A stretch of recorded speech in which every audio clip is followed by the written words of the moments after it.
Oh, fitness. You can bring friends or family, so you guys are all more than welcome to come to that. You just check out that information. And more fitness.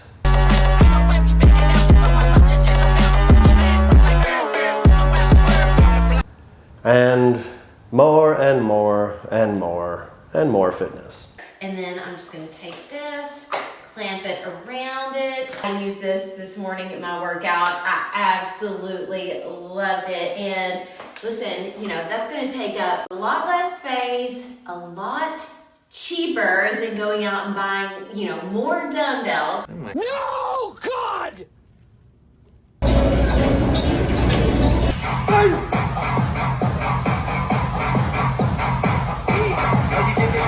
No, God, please, no! In the United States, fitness is a $30 billion industry, and yet we are one of the most overweight, unhealthy populations in the world. Why? Because you keep falling for the same grift over and over and over again.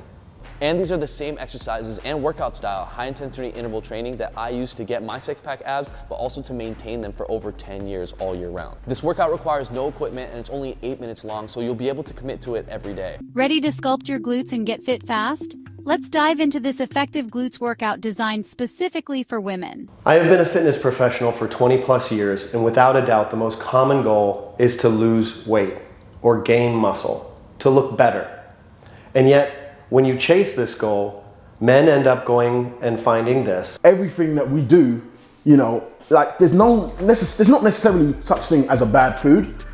And women go find this. If you have a sweet tooth, you're gonna love this. Like me? I just Googled top fitness influencers, and they're a perfect example of what's wrong with the fitness industry. All day long, these fitness influencers work on their bodies. It's their job to work on their bodies. So do you think that you, who maybe have an hour or a half hour a day to work out, are going to look like them eventually? Oh, a man can dream, though. A man can dream.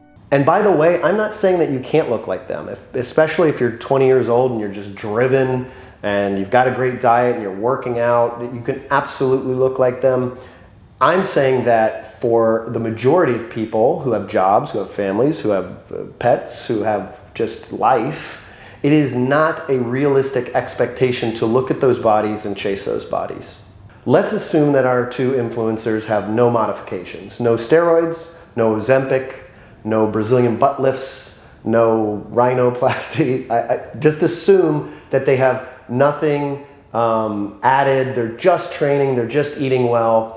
I think we all understand that in order to look better, it is way more important what you're eating than how you're training. So they're selling you on these training programs, you think your body's gonna look better, when really all you need to do is fix your diet. Let's take a look at the first influencer. I believe his name is Simeon. First of all, why does every male influencer have to have their shirt off? Do they just walk around like this all day? If you go out, you're just ripping that shirt off. Like no matter what, people got to see these abs, right? I worked really hard for them. There it is. That's what we're eating. Do you think that you are going to eat rice cakes? If the answer is yes, then more power to you. Go ahead. Rice cake it up. Rice cakes? Never had one, but somebody told me this is a really good way to start your diet. Ah! Ah! Ah! Ah! Ah!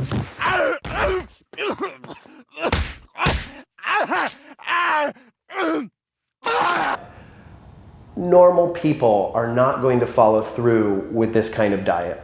We're not going to go buy rice cakes and jam on rice cakes all day. They're disgusting. I've had all the different variations of them. It's just not something that you're going to consistently move forward with in terms of a diet.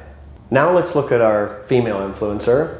For some reason, female influencers always have to turn these like little cutesy things, right? This little stretch thing she does, like that basically women at home are looking at it and they're like, I would probably fall down on my ass if I tried that, right? Girls always have to be a little cutesy. They always have to show their butt, right? You gotta show your butt if you're a female influencer.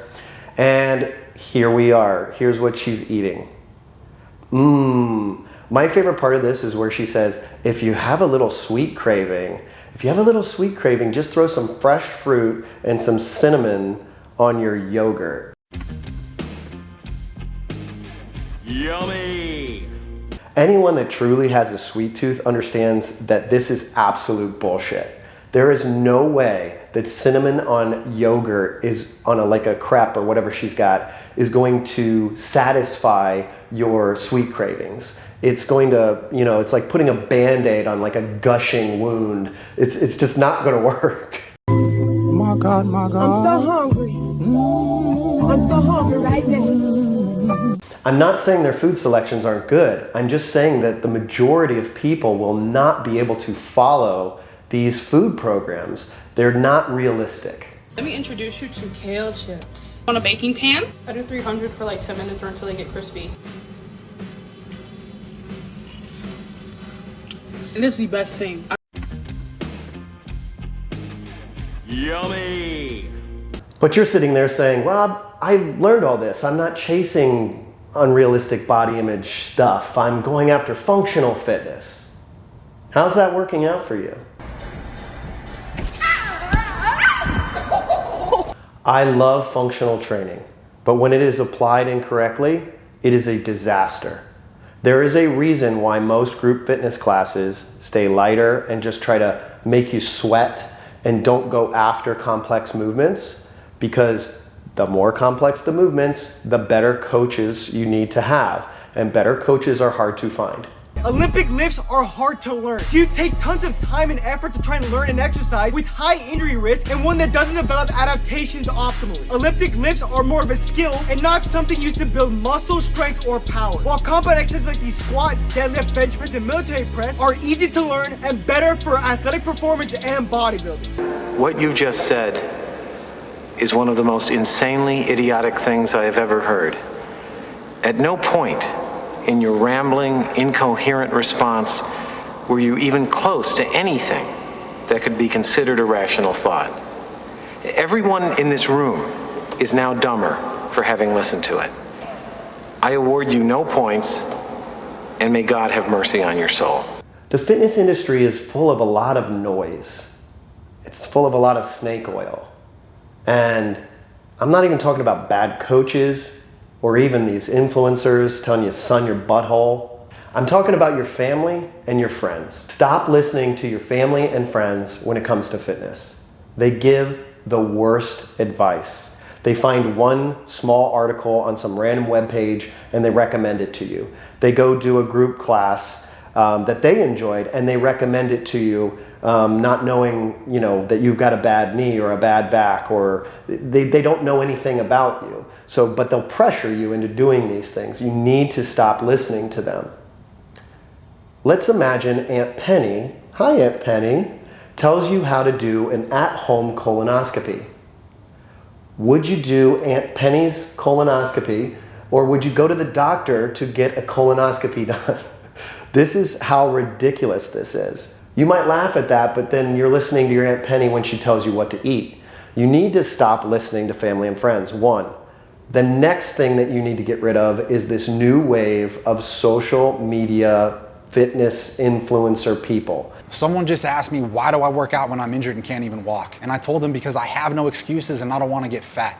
And that's not a stab, because I don't hate fat people. I just hate that people are fat. All right, babe, I've lost over 100 pounds naturally, and this is my go-to high-protein, macro-friendly lunch order from Chick-fil-A. Oh, my glorious stick of butter. How shall I eat you today?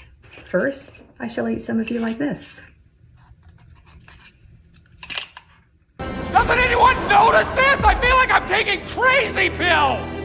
There is a new wave of self-proclaimed experts on social media. And I realize that as I'm talking to you on YouTube, that's kind of weird for me to say that, but this is kind of why I started this channel, is I want to get out good information, because these experts that are on TikTok or on Reels, it's always the sort of the shorter ones that tend to have the bad information. They're driving me crazy. And I want to get good information out there so that we're sort of combating this new wave of the self-proclaimed expert. So like, subscribe, but most importantly, leave comments below, because I will be using the comments to make future videos.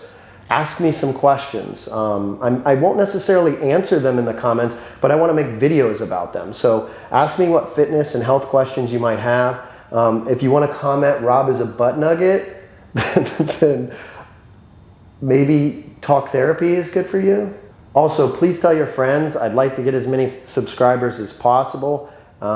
If I'm ever lucky enough to monetize the channel, I want to give a good portion of that to some Alzheimer's charities, but it is very important to me. And so I'd like to sort of create a little bit of a movement. I'm going to be also putting a couple of the ones that I like links in the comment or the description section. And do me a favor, and if you got a few extra bucks, give to Alzheimer's, please.